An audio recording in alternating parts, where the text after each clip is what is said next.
Hi student, मैं सुभान पठान और आप देख रहे हैं मेरा चैनल पठान एजुकेशन। जैसे कि आप सभी जानते हैं मैं क्लास 10 का मैथ पढ़ाता हूं, लेकिन आज हम बात करने वाले हैं मॉडल पेपर 2023 के लिए जो इम्पोर्टेंट क्वेश्चंस हैं उनके लिए मैंने आपसे कहा था कि मैं 5 मॉडल पेपर बनाने वाला हूं। और जिस बच्चे ने भी मेरे 5 मॉडल पेपर हल कर लिए तो मैं उसे वादा करता हूं उससे कि 90% उसका अच्छा खासा स्कोर हो जाएगा। 90% मैं पहले बता चुका हूँ। तो ये मेरा पहला मॉडल पेपर है। तो आइए इस वीडियो को शुरू करते हैं। अगर आप हमारे चैनल पर नए हो तो चैनल को सब्सक्राइब कर लेना और बेल आइकन के घंटी को प्रेस कर लेना। ओके, तो आइए शुरू करते हैं।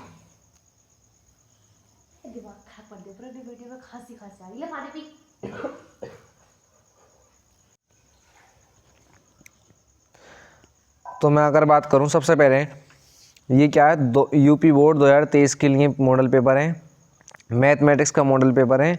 और जैसे कि मैं आपको बता चुका हूँ 5 मॉडल पेपर बताऊंगा। तो पहला मॉडल पेपर है, ये कौन सा पहला मॉडल पेपर है। तो आपको बता देता हूँ कि 70 नंबर का पेपर होता है।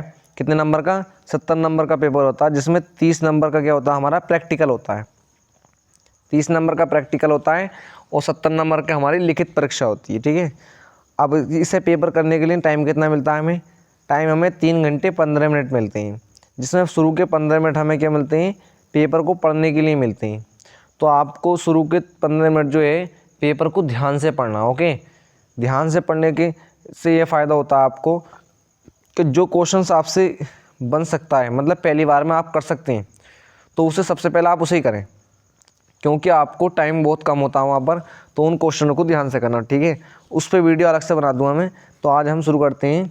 सबसे पहले पहला क्वेश्चंस, पहले वाले में दे रखा है सभी खंड कीजिए।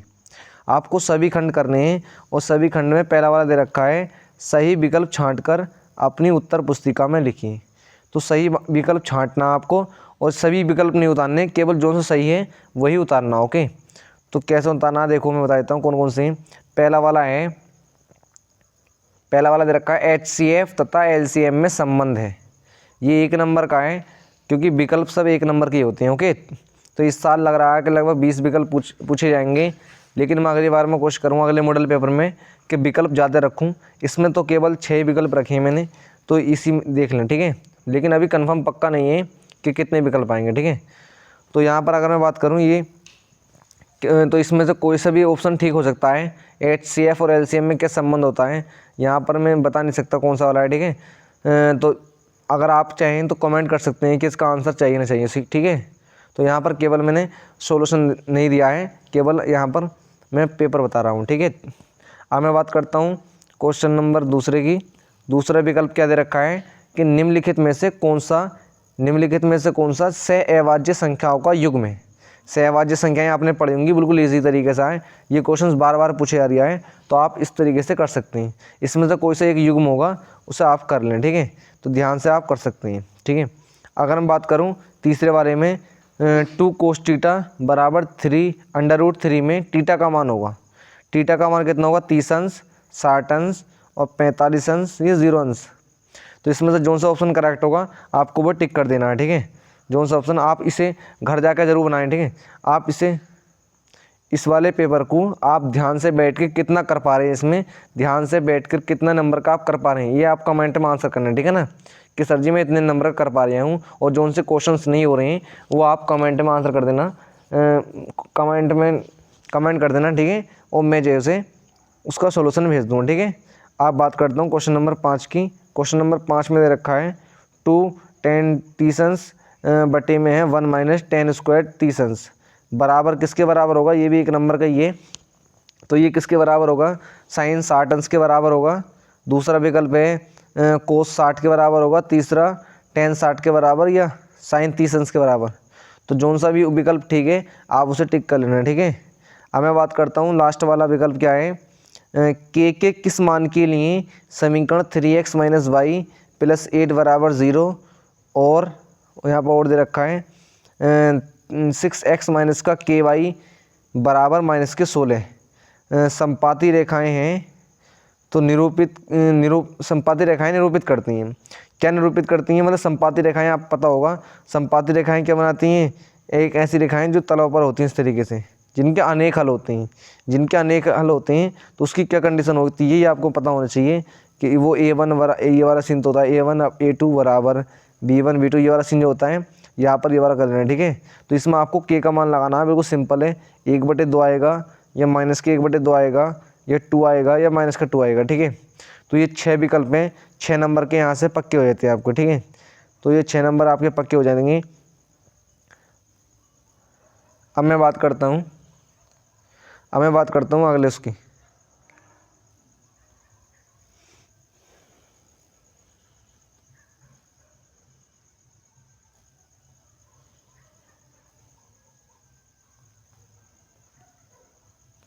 तो जैसे कि आप अगला क्वेश्चन देख पा रहे हैं, अगला क्वेश्चन है क्वेश्चन नंबर 2, सभी प्रश्न अनिवार्य हैं। A to Z सभी प्रश्न अनिवार्य हैं। उसमें देख सकते हैं आप 5 प्रश्न हैं और प्रत्येक प्रश्न कितने नंबर का, 2 नंबर का है, ठीक है। 2 नंबर का प्रश्न है और 5 प्रश्न है तो 10 नंबर आपके यहाँ हो जाएंगे, ठीक है। तो आपको कौन कौन से प्रश्न दे रखे हैं तो वो ध्यान से देखना। सबसे पहला दे रखा है, पहला वाला दे रखा है क्या 15 और 12, 15 और 21 का HCF और LCM याद करना आपको, ठीक है ना। LCM और HCF चैप्टर नंबर 1.2 से है, शायद ये 1.2 से है, हाँ। तो 1.2 से आपको देख लेना है, ठीक है। बिल्कुल इजी तरीके से है, बिल्कुल ज़्यादा हार्ड नहीं होता, आप थोड़ा सा मेहनत कर लीजिए, ठीक है ना। इतना तो हो जाएगा, बन जाएगा बिल्कुल। ये A to Z क्वेश्चन आपको करना ही करना है, ठीक है। मॉडल पेपर आपको बैठ के ध्यान से करना है। अब मैं बात करता हूँ क्वेश्चन नंबर 2 की। क्वेश्चन नंबर 2 में क्या दे रखा है, क्वेश्चन नंबर 2 में दे रखा है कि 6/15 के दशमलव प्रसार को लिखिए, मतलब 6/15 के दशमलव प्रसार लिखने हैं आपको। जो 1.4 में दे रखा है वो उसका आपको यहाँ से क्वेश्चन पूछा गया है, ठीक है। 2 नंबर का क्वेश्चन है, आप आराम से कर सकते हैं, ठीक है। तो 2 नंबर का क्वेश्चन आप बना लें यहाँ से। और क्वेश्चन नंबर 3 में दे रखा है, ये क्वेश्चन नंबर 3 है कि x और y में एक ऐसा संबंध ज्ञात कीजिए कि बिंदु x y, यहाँ पर थोड़ा मिट गया है x y, बिंदुओं 3,6 और माइनस के 3,4 से समदूरस्थ हों। समदूरस्थ मतलब समान दूरी पर हों। ये बिंदु किस बिंदु कौन सा बिंदु ऐसा है जो समदूरस्थ हों, चैप्टर नंबर 7 से है, आप ध्यान से देख लें, ठीक है। बिल्कुल इसी तरीके से यहाँ से बन सकता है। ये भी 2 नंबर का क्वेश्चन है। अब मैं बात करता हूँ क्वेश्चन नंबर 4। क्वेश्चन नंबर 4 है, सिद्ध कीजिए कि √5 एक अपरिमेय संख्या है। ये तो आपको पता ही है, ये तो कंपलसरी आना। ये क्वेश्चन तो एक में का एक क्वेश्चन 100 पक्का कर लें। 1.3 से यहाँ से तो पक्का 100% आता ही है, तो ये क्वेश्चन आप पक्का कर लें। ये भी 2 नंबर में, बाजी फेरी 3 नंबर पूछा जाता है, लेकिन फिलहाल मैंने यहाँ पे 2 नंबर में रखा, ओके। अब क्वेश्चन नंबर 5 में बात करूँ, आकृति 1.1 में OA इंटू OB बराबर OC इंटू OD ये दे रखा है। और आपको सिद्ध क्या करना है, सिद्ध करना है एंगल A बराबर है एंगल C के, ये वाला एंगल इसके बराबर दे रखा है, और ये सिद्ध करना आपको। और एंगल B एंगल D के सिद्ध करना, ठीक है। ये आपको सिद्ध करना है। कौन से चैप्टर से है, ये आपके 6.3 से आपके इस क्वेश्चन से, ठीक है। तो ये उदाहरण है आपका, क्या है ये उदाहरण है, बार बार क्वेश्चन पूछा जा रहा है, तो इसलिए आप इसे पक्का कर लें, ठीक है। ये भी 2 नंबर का क्वेश्चन यहाँ से मैंने रखा है, ठीक है। तो ये 2 नंबर वाले क्वेश्चन खत्म हो गए। अब मैं बात करता हूँ अगले क्वेश्चन की। अगला वाला क्वेश्चन नंबर 3 में दे रखा है कि किन्हीं 3 को हल कीजिए। आपको किन्हीं 3 को हल करना है, और प्रत्येक क्वेश्चन कितने नंबर का, 4 नंबर का, 3% तो कितने नंबर हो गए, 12 नंबर। यहाँ से कितने नंबर हो गए आपके, 12 नंबर हो गए। तो 12 नंबर आप पक्के करेंगे किस प्रकार, बिल्कुल इजी क्वेश्चन से।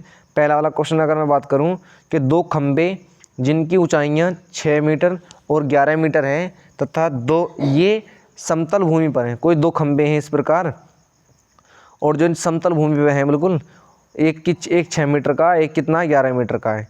ये चैप्टर नंबर 6.5 से है, आप देख लें, ठीक है। 6.5 का शायद 13वां सवाल दिया है शायद ये, तो उसमें से आप देख लें, इजी सवाल है बिल्कुल, ठीक है। तथा ये समतल दूरी पे हैं, तो आपको इनके बीच की दूरी याद करनी है, ठीक है।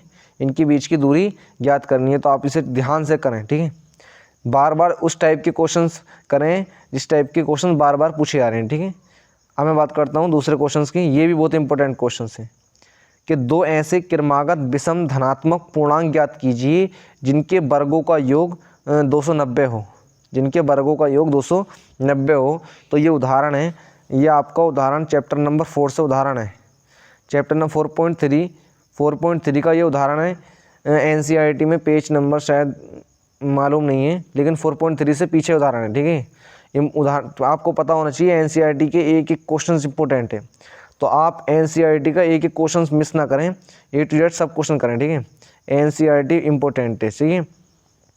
तो ये उदाहरण आपको मालूम होना चाहिए कि उदाहरण जो है ना, लगभग 70% क्वेश्चन जो हैं वो उदाहरण से बनते हैं, 70% क्वेश्चन। तो अब मैं बात करने वाला हूँ अगला क्वेश्चन क्या दे रखा है।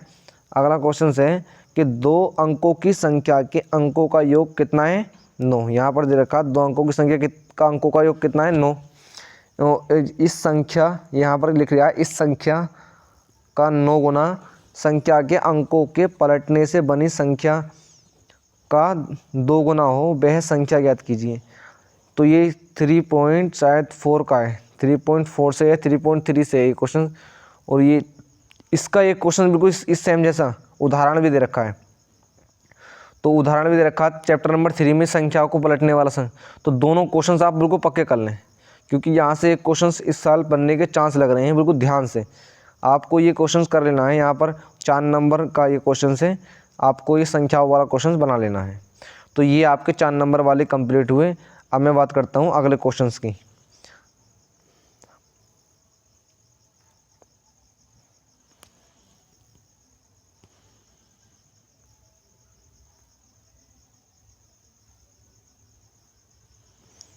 अब मैं बात करूँ क्वेश्चन नंबर 4 की।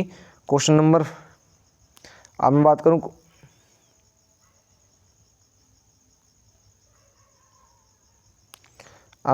क्वेश्चन नंबर 4 की। क्वेश्चन नंबर 4 में दे रखा है सभी खंड को हल कीजिए। ये भी 4 नंबर के क्वेश्चन हैं, लेकिन इसमें सब क्वेश्चन कितने हैं, 4। कितने क्वेश्चन हैं, 4 क्वेश्चन हैं। आइए देखते हैं कौन से क्वेश्चन हैं, ठीक है।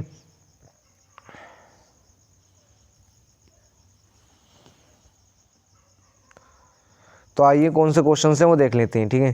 पहला क्वेश्चन क्या है, पहला वाला क्वेश्चन दे रखा है क्या, बिंदु 4-6 बिंदु A -6,10।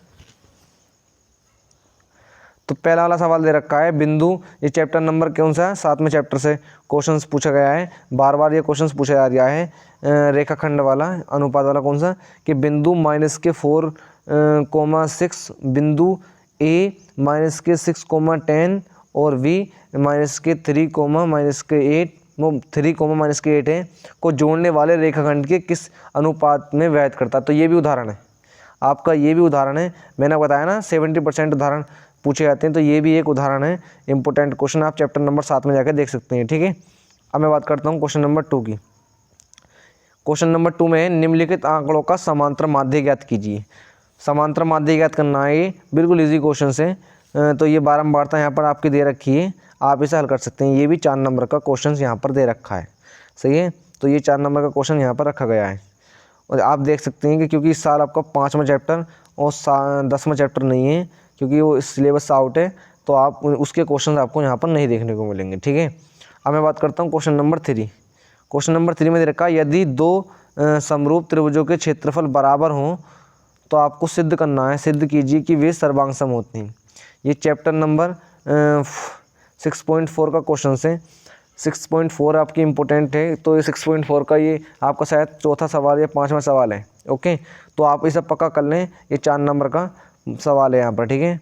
4 नंबर में सवाल आपसे पूछा गया है, तो ये चैप्टर नंबर 6.4 को आप ध्यान से देख लें, ठीक है। एक एक क्वेश्चन यहाँ से इंपॉर्टेंट क्वेश्चन है, जो से मैंने क्वेश्चन यहाँ पर रखे हैं आप ध्यान से करें, ठीक है। ये आपको करनी करना है। अब मैं बात करता हूँ क्वेश्चन नंबर 4 की। ये लास्ट क्वेश्चन से जो 4 नंबर वालों में से, तो ये 4x² प्लस का 4√3x प्लस के 3 को पूर्ण वर्ग बनाकर हल कीजिए। पूर्ण वर्ग बनाकर आपको हल कीजिए। 4.3 का पहला वाला सवाल में से है, पहला या दूसरा सवाल, तीसरा सवाल है 4.3 का तीसरा सवाल। ये भी यहाँ 4 नंबर में पूछा गया है, 4 नंबर में पूछा गया है, ठीक है। तो पूर्ण वर्ग से भी आपको सवाल आना चाहिए, ठीक है। पूर्ण वर्ग से इम्पोर्टेंट सवाल यहाँ से बन सकते हैं, तो आपको A to Z ये सवाल बना के चलना। जो से मैंने सवाल दे रखे हैं ना, तो आप इन्हें हल कर लीजिए, ठीक है। अब मैं बात करता हूँ क्वेश्चन नंबर 5 की। क्वेश्चन नंबर 5 में दे रखा है सभी खंड हल कीजिए। आपको जितने भी खंड दे रखे हैं ये आपको हल करने हैं। कौन कौन से क्वेश्चन दे रखे हैं, लेकिन ये भी 4 नंबर में क्वेश्चन हैं। 4 नंबर में क्वेश्चन ज़्यादा पूछे जाते हैं, आपको पता होना चाहिए। तो 4 नंबर का क्वेश्चन है और ये कितने क्वेश्चन हैं, 3 क्वेश्चन है। कितने, 3 क्वेश्चन है। आपको 12 नंबर मिल जाएंगे आप अगर तीनों हल आपने करेक्ट कर दिया आपको, ठीक है। तो इतने ईजी क्वेश्चन है, जितना हार्ड क्वेश्चन नहीं है, अगर थोड़ी सी मेहनत कर लिया आपने तो बन जाएंगे। अब मैं बात करता हूँ ये वाले क्वेश्चन की। ये चैप्टर नंबर 9 से, चैप्टर नंबर 9 से ये क्वेश्चन पूछा गया है, लास्ट क्वेश्चन से चैप्टर नंबर 9.1 का। क्या क्वेश्चन है कि मीनार के आधार से एक सरल रेखा में 4 मीटर दे रखा है और 9 मीटर की दूरी पर स्थित दो बिंदुओं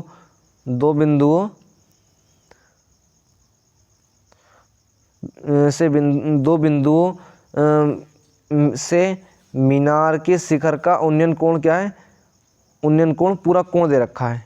तो आपको सिद्ध करना है सवाल, सिद्ध कीजिए कि मीनार की ऊंचाई 6 मीटर है। सिद्ध कीजिए कि मीनार की ऊंचाई 6 मीटर, ये आपको सवाल सिद्ध करना। 4 नंबर में सवाल पूछा गया है, चैप्टर नंबर 9 से ये सवाल है। तो आपको ये सवाल बना लेना है, ठीक है। अगर आपसे सवाल नहीं बनना है तो आप कमेंट में आंसर करिए, कमेंट करिए, ठीक है। तो आप ये कमेंट करिए कि सर इसका सॉल्यूशन कर दीजिए। ज़्यादा से ज़्यादा कमेंट आएंगे ना तो मैं पूरे पेपर का सॉल्यूशन भी करा दूंगा, ठीक है। इतना भी हो जाएगा यहाँ से। अब मैं बात करता हूँ क्वेश्चन नंबर 2 की। क्वेश्चन नंबर 2 में क्या दे रखा है, क्वेश्चन नंबर 2 ये है। तो क्वेश्चन नंबर 2 में दे रखा है क्या भुजा 7 सेंटीमीटर वाले घनाकार ब्लॉक के ऊपर एक अर्धगोला रखा हुआ है, ठीक है। अर्धगोले का व्यास क्या होगा, अर्धगोले का यहाँ व्यास पूछा है आपसे। और इस प्रकार बने ठोस का पृष्ठीय क्षेत्रफल भी पूछा है। ये चैप्टर नंबर आपसे शायद 13वां या 12वें चैप्टर से है। पृष्ठीय क्षेत्रफल पूछा तो आपसे 12वें चैप्टर का ये चैप्टर क्वेश्चन है, ठीक है। तो आप वहाँ से ध्यान से इसे देख लें, इम्पोर्टेंट क्वेश्चन है ये भी, ठीक है। तो पृष्ठीय क्षेत्रफल वाले चैप्टर से है ये भी। तो अगर मैं बात करता हूँ ये एक क्वेश्चन हो रहा है अभी 4 नंबर का, उसे भी देख लेते हैं आइए। तो मैं बात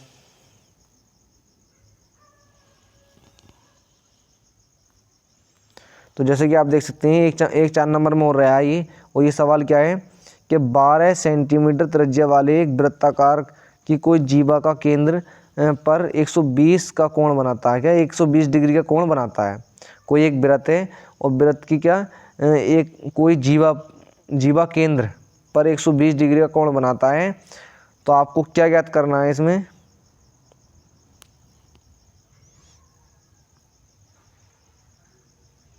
तो आपको क्या ज्ञात करना है इसमें, संगत वृत्ताखंड की क्षेत्रफल याद करना। संगत वृत्ताखंड का क्षेत्रफल याद करना। चैप्टर नंबर 12 से क्वेश्चन है, बिल्कुल इजी क्वेश्चन है, ज़्यादा हार्ड नहीं है। थोड़ा बनाना आराम से, थोड़ी मेहनत करेंगे तो हो जाएगा, ठीक है।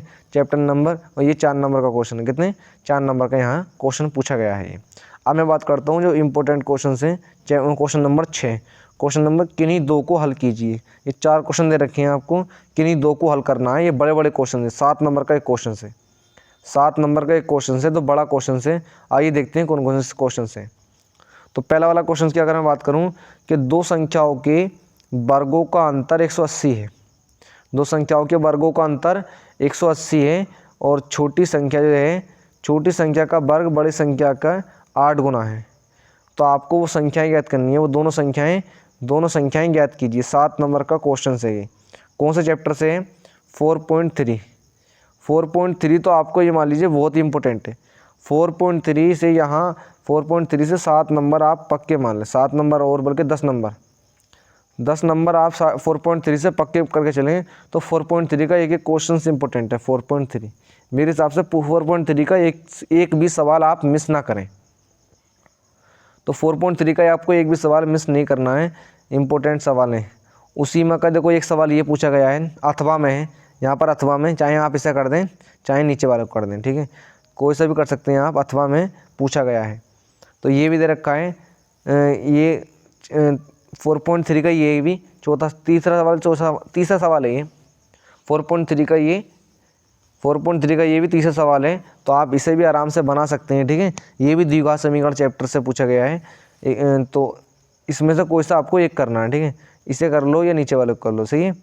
अब मैं बात करता हूँ नीचे यहाँ से चैप्टर नंबर 3 से ये क्वेश्चन पूछा गया है। चैप्टर नंबर 3 से क्या पूछा गया है, वह भिन्न 1/3 हो जाती है जब उसके अंश में जब उसके अंश में से क्या है 1 घटाया जाता है, और वह 1/4 हो जाती है जब उसके हर में 8 जोड़ा जाता है। ये भिन्न वाले भी जो हैं बहुत इंपॉर्टेंट सवाल हैं, आप इनमें से एक सवाल ज़रूर बनाएं। ठीक है, भिन्न वाले सवाल आपसे आने चाहिए, आयु वाले, भिन्न वाले। ठीक है, ये आपसे आने चाहिए कि 1/2 वाला आराम से, बहुत इजी क्वेश्चन है। 7 नंबर आपको फ्री में मिलने हैं। ठीक है, तो यहाँ से आप आराम से कर सकते हैं। अब मैं इसके हाथ में भी दे रखा है, इसे चाहे आप इसे कर लें या नीचे वालों को कर लें। सी कोई सा भी आप एक कर सकते हैं, तो कोई सा भी आप एक कर सकते हैं, चाहे नीचे वाला कर लें।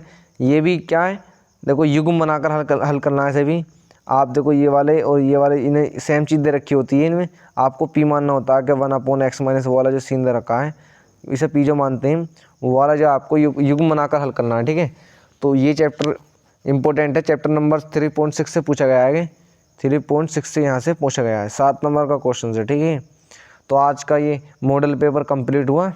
अगर आपको